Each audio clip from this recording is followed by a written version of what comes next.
Hello and good morning, collective. Thank you for joining me and welcome to my channel, Earth Angel Ashara.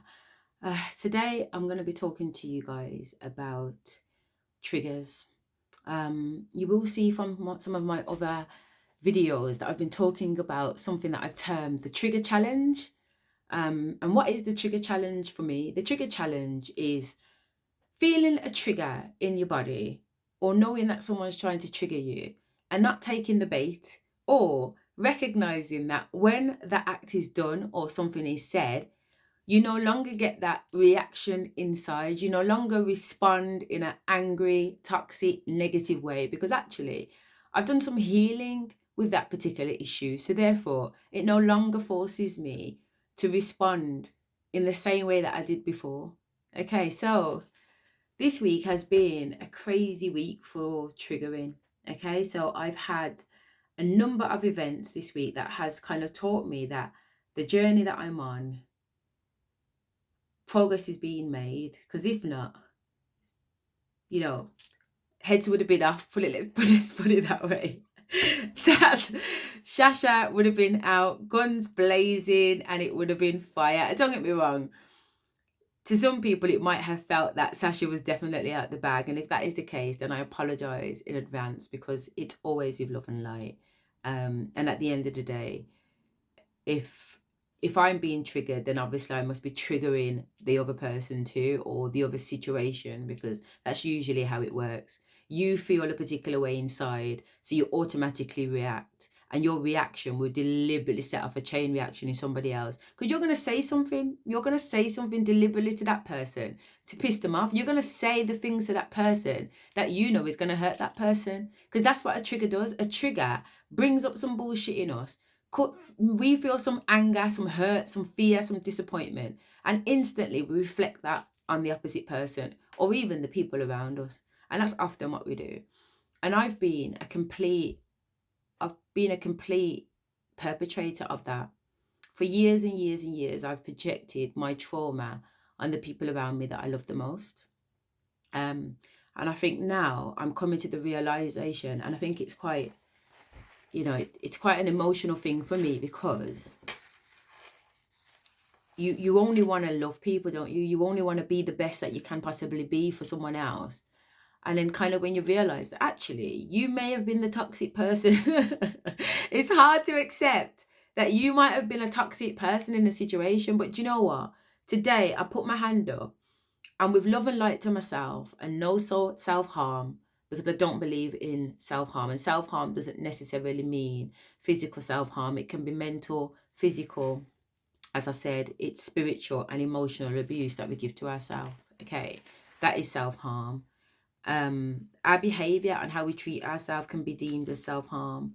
And misusing drugs, alcohol, etc. can be seen as self-harm. Promiscuous and sleeping with multiple people can be seen as self-harm. So there's lots of things that can be deemed as self-harm. But regardless of what, self-harm, in my opinion and experience, often comes from a place of trauma. Okay, it comes from a place of an event, action, or situation that happened to you, which left a negative impact, and then somebody comes along, say something that reflects that, reminds you of that, puts you back in that situation, and then you're instantly triggered. Okay, so just to be clear, so collective, I had a situation this week. Okay, there's someone who I hold so dear to me. I love them like they're my own flesh and blood. I really do, and still do. Okay, but I think for some time now, and I'm going to say years now, there has been moments, events, or situation during my relationship with this person and also certain people that has triggered things in me, or at least spirit has mentioned certain things to me about these people. Okay? Either Asha, they don't mean you know with good intention. Asha, they're smiling with you, but secretly they're jealous. Asha, they're not really happy about your success, even though they're saying it. And whatever else. And I'm constantly saying to spirit, no, no, no, no, no. These people love me. They love me the way I love them. The love is real. Do you get what I'm trying to say? This love is real. And just ignoring the feelings, the little niggles, you know, those little intuitive niggles that you get when something just doesn't feel right, but you push it down and you crack on anyway. I've become accustomed to that. I've been accustomed of pushing stuff down when I know it's not the right thing to do.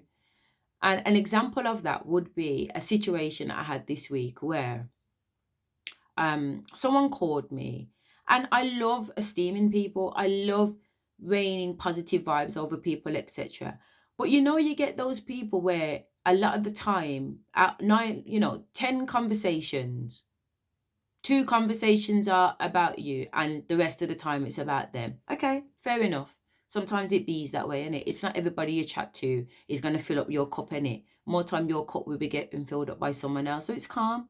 So you continue filling up that cup. Okay?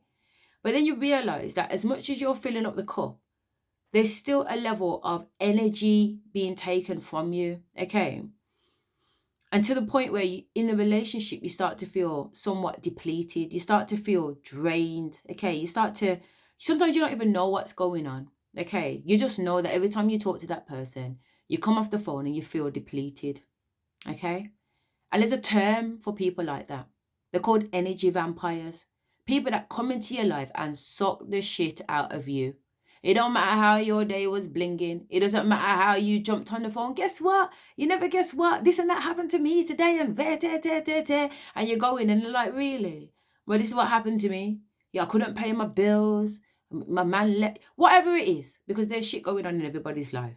But you just know that when you speak to them, it's very rare that they're sharing something positive with you. It's very rare that there's some positive vibes coming out of them. It's very rare that they're esteeming you. It's hard for someone to esteem someone else when they don't feel good about themselves. So there's nothing wrong with that. And I bear no judgment. What I'm saying is that I'm coming up into a time when it's becoming more and more difficult to ignore that. It's becoming more and more difficult to hear in the voices from spirit telling me what I go on with people, telling me to use discernment, which is a word I did not know before. Okay? Discernment. The word discernment is to look at a situation and judge it accordingly. Okay? Weighing up the pros and cons of a situation. I never did that. Somebody would take the piss and take the piss and take the piss, and I'm still pouring out love to them, because in my head, I'm looking at love as abundant. So therefore, if it's abundant, just keep giving, Asha. But it doesn't work like that. You can't keep giving. You have to give to yourself first. You have to fill up your own cup first. You can't be out there filling up everybody else's cup if your cup's not full. Does that make sense? It just leaves you in a place of depletion. And I've been in a place of depletion for years, because all it was about was filling up everybody else's cup and not filling up my own cup. And it just led to anger, resentment, but aggression within myself. It led to a lot of trauma and self-harm internally, because I just didn't know what to do about my situation. I had no boundaries. I didn't even understand boundaries. I didn't even know what the word boundaries meant. In my household growing up, the word boundaries was never discussed. What the hell is a boundary? A boundary is something we put in place to protect ourselves, but it's also there to make people know this is what I'm willing to do and this is what I'm not willing to do. So because I had no boundaries, I didn't know the word no. I didn't know how to say no. I felt away saying no. I felt away asking for stuff. I felt away asking for stuff that was my stuff. Imagine. So let me give you an example. Years ago when I was young, I used to do hairdressing.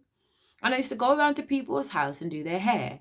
And I used to say, when it got to the point now, imagine, before I've even negotiated any hair price, I've turned up.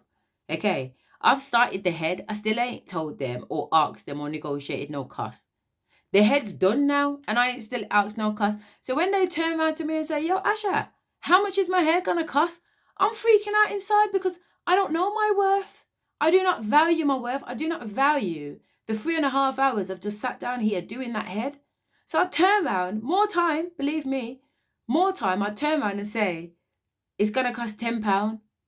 I'm charging £10 for a hairdo. This person would be willing to pay £60, £70 in a hairdresser's. But because I've got no self-worth and I've got no understanding of boundaries and I've got no fucking understanding of nothing to do with protecting thyself and filling up thy cup first, I'm charging £10 and actually feeling a way that I've even charged £10.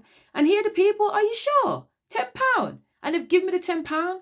At no point did nobody say, listen, don't be stupid, Asha. You just sat down here for 3.5 hours. You've just given me the most hottest of hot hairstyles. There's no way I'm giving you £10. Here, take this £50. Nobody ever turned around and said that. Nobody. Do you get what I'm trying to say? Nobody. The kindness was always abused. The kindness was always taken for granted. You know what I mean? And that's how I've lived my life, just the piss taking in every capacity, whether partner, friends, kids to some extent. You just give and give and give. And because you're giving, people just expect that you like giving it, or that you've constantly given it to got it to give, or you're just that good, or maybe you're just an idiot. And actually, because she just loves to give, I'm just going to just keep taking. Nobody stops. At least the majority of people don't stop to analyze the situation and do the right thing.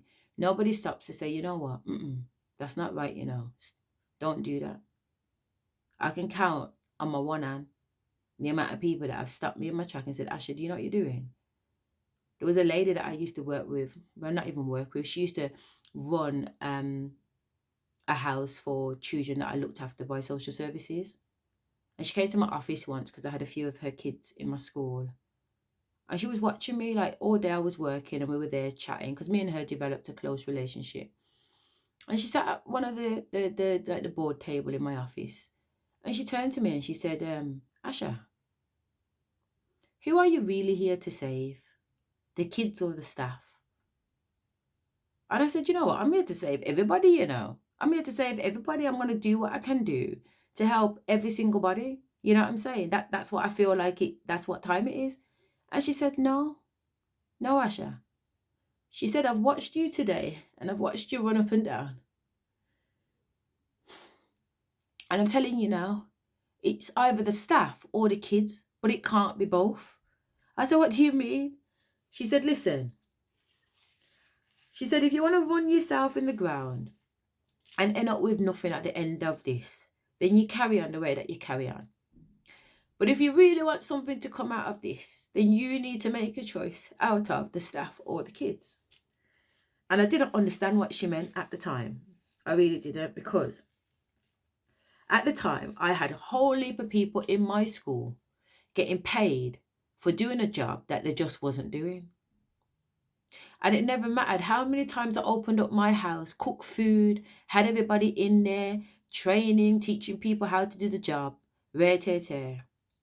It still transpired that the job was not being done. Do you get what I'm saying? So I had to let go of a lot of people in the end, which created a lot of issues. It broke a lot of friendships. It broke family ships. Do you know what I'm saying? It broke family ships from parents right down, because I had everybody I could get my hand, everybody I felt that I could support, I was trying to support. I was trying to save everybody at the same time, to the cost of my own reputation. Imagine. I'm trying to hold on to people that are doing things that now when I think about it was a deliberate sabotage. It was a deliberate sabotage. I've got them in my organization. I've got them around me, seeing the potential in them, wanting them to come in the business and help and support. And actually, it was the complete opposite. But also what I learned from that experience was to check myself too. Okay. So when I say check myself, what do I mean? I see the potential in people that they don't always see in themselves. I see the beauty in people that they don't always see in themselves. Okay. So I've taken people that have come from wherever they've come from, no experience in education or whatever, looked at them and said, nah, man, I do believe in you. I believe that you could do mentoring. And guess what? I'll train you up and help you develop those skills and pay you £1,000 a month to do it. Do you get what I'm saying? So I'm taking these people that have got no skills and no background, seeing the potential in them, seeing what they have the potential to do, and wanting to esteem them, pour into them, build them up, and then put them in the job. And then when they fail at the job, I want to be vexed that they failed at the job, because I'm looking at it like I've given them an opportunity. I was wrong. I put my hand up. I was wrong.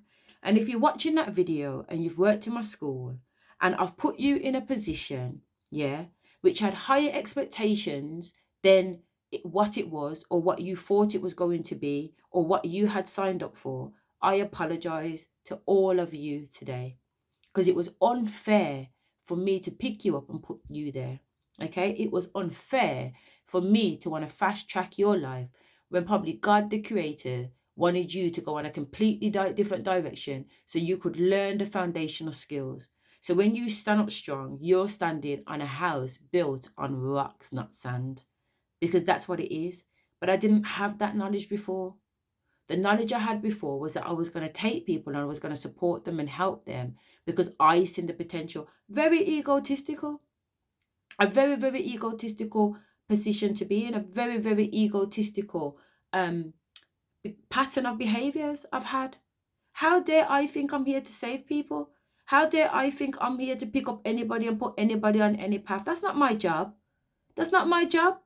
My job is to make sure that I'm on my path. I am only responsible for myself. Not even my kids I'm responsible for is what Spirit's telling me. They come through us, not from us. Yes, Maslow was right. Maslow's hierarchy were right. Feed them, clothe them, make sure there's shelter over their head, protect them, etc. That's the responsibility. But to dictate to your child, I want you to be a lawyer or a doctor, or I don't want you to marry that man, or I want you to live in this house. No, I don't think that's our role. I think that's where I was. I think as Rosie, that was Rosie. Rosie suffocated her kids. Rosie suffocated her family members. Rosie suffocated her friends. Rosie didn't understand that actually they're not here for you and your opinion. They're here for themselves. So I'm in a position where I've had to step back and really realize that and actually come to terms with that. Come to terms with the roles and the parts that I played in the dismay of these relationships that I've had with people that I've loved. And I have loved, really loved. But now I come to understand that actually my love has been toxic. My love has made people feel inferior, inadequate, etc. because I've deliberately put people in positions where I thought they deserved to be, but actually God hadn't yet put them on their path to build the foundation for them to be able to stand up strong in that position. So this week I've had some experiences where Spirit is saying to me, Asha, there's still more people that you need to cut out of your life. And I'm angry. I've been really angry with it because, in all honesty, there's probably less than 5 people in my life right now. Real talk. There's probably 1, 2, 3 people that I chat to regularly on the phone. And this week I've lost one of those 3. And I think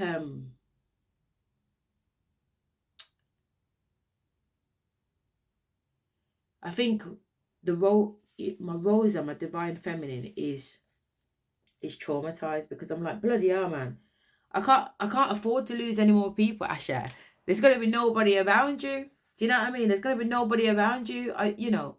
One of my major traumas as a child growing up was abandonment, being lonely. So imagine to lose one person, it triggers me. It brings all those childhood traumas of being abandoned and being alone. Okay. And I'm still working on those abandonments as a child. So at 2 years of age, before 2, my mum and dad separated. That's abandonment as a child. I think my mum was perhaps so traumatized by the situation that, in my opinion, the nurturing and the love needed when I was like 2, 3, 4, 5, 6, whatever, growing up, wasn't provided. For whatever reason, it's irrelevant. It wasn't provided. So my cup wasn't being filled up at those very, very vulnerable ages when we need people around us to reassure us and tell them, no, you're doing a great job, crack on. Oh, did you? Well done. Oh, well, don't worry about that. Guess what? We all make mistakes. Carry on. No, Asha, that's called boundaries, babes. You've got to put your boundaries in there. So you've got to know what you like and what you don't like, all right? So people don't come along and abuse you, but also you use your boundaries to say what you want to do and what you don't want to do, so that you don't abuse yourself either. So those vital things which I'm coming to understand as a 40-year-old woman, those seeds wasn't those seeds, that knowledge wasn't embedded. To be honest, I'm not sure if the people around me had that knowledge. Now when I look at it and reflect on it, I feel like a lot of the people around me really didn't have boundaries. I've got a lot of women in my family who have experienced domestic abuse, whether that be physical, sexual, mental, or emotional, and they've gone on to have similar relationships with other people. So I think from a non-judgmental point and just an observation, I think it's fair to say that there has been a few demonstrations that the people around me perhaps do not have any self-worth or boundaries themselves. Which means if you don't do it for yourself and you don't know it, how can you then pass on that information to someone else? So for a long time, I've held on to that in the form of resentment and anger. But I'm growing up and I'm working through these traumas, and I'm starting to see things perhaps a little bit more clearly, that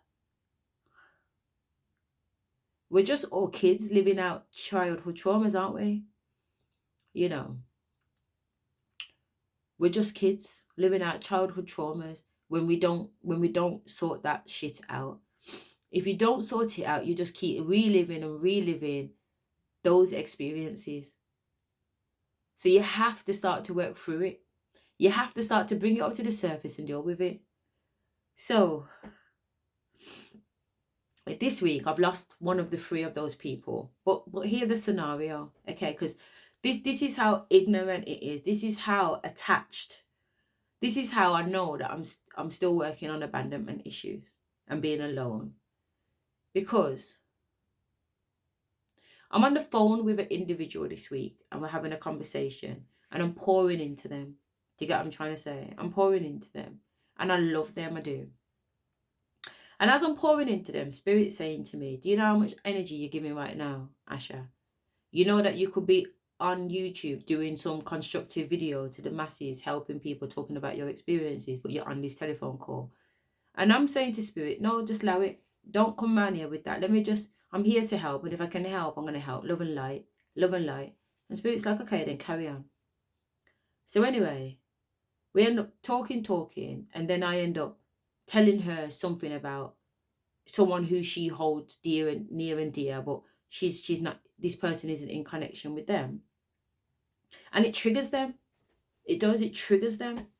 It triggers them massively. And then the toxicity starts to pour out of them.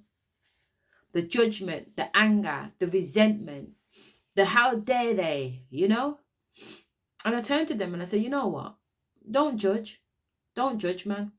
People aren't here to do what we want them to do. People are not here to live up to our expectations.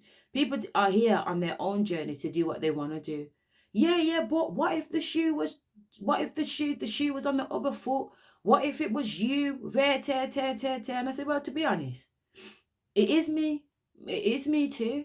And I've looked at the situation and I've concluded, actually, I think that they should crack on and do whatever it is that they want to do.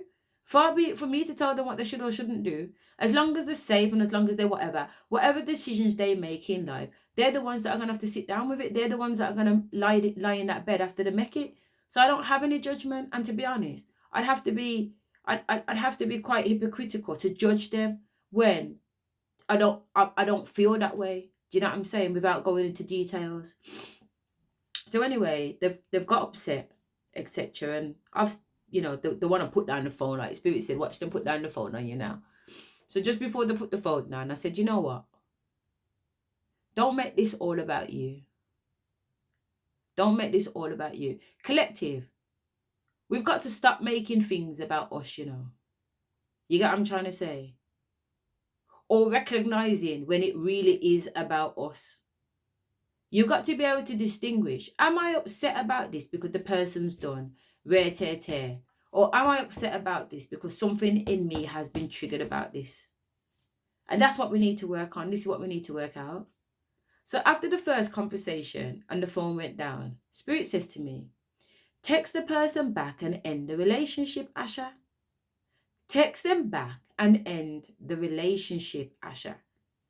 And I'm saying, no, what, that's a bit much. We can have conversations with people and have a disagreement and just agree to disagree. We should, we're grown. We should be able to have a conversation. And Spirit said, no, phone them back or text them and say, you know what, babe? I don't think we're vibrating on the same vibrational frequency right now. So it might be worthwhile me and you just take a step back, because I recognize that I'm triggering you. And I also recognize that there's things that are triggering me too. So if we're both triggering, it's still, you can't be in healing and be triggered at the same time. It would send you mad. It would send you fucking mad. You're trying to get over something, and what you're trying to get over is reminded to you every day. It don't work like that. It doesn't work like that. You need to get away from whatever it's triggering you. Go deep into the depths of what's triggering you. Pull it out from the roots and then go back into the fire. And the reason why you're going back in the fire is to test, to see if that bullshit triggers you. Because if it triggers you, you know to get your shit back out of the fire and back into healing. Because what you thought was healed is not healed, clearly. Because if it was, you should be able to be in the fire, and not only in the fire, but dance in it, skin out in it, go up on your head top into the fire and be okay. Because you've worked through the healing of those traumas. So anyway, I've turned around and I've said no to Spirit. I'm not cutting off the person. Whatever. So 2-2s now, me and them end up back on a call. And some peace of sitting come down from the root of me, Sasha came out and the conversation went south. Because it triggered me. Things being said on the phone triggered me. How judgmental and dismissive the person was being triggered me. How comparative the person was being with me triggered me. When the person asked me how I would feel if it was somebody nearest and dearest to me, that triggered me too. You know what I'm saying? It triggered me too. And I responded in a triggering way. I did. And I ended up telling them, this relationship's done, man. Every time I talk to you, I feel depleted. Every time I chat to you, I feel like you suck off my energy. And it's happened over and over again. And while, yes, there has been times when this person has filled my cup and they have been there for me and they have put money in my account when I've had fuck all. It's true. It's true. And there will always be love and light for that. Honestly, there will always be abundant love and light for that. Honestly, words cannot express the gratitude I've had for having my back, because you have had the person has had my back. Believe me, collective, the person has had my back. And this is why today I says to Spirit, I'm not chopping it. Because even if you do a little thing for me, I'm not going to forget it, and I don't forget it. I want to honor that. The thing is, you do a little thing for me and we want to honor it. There's no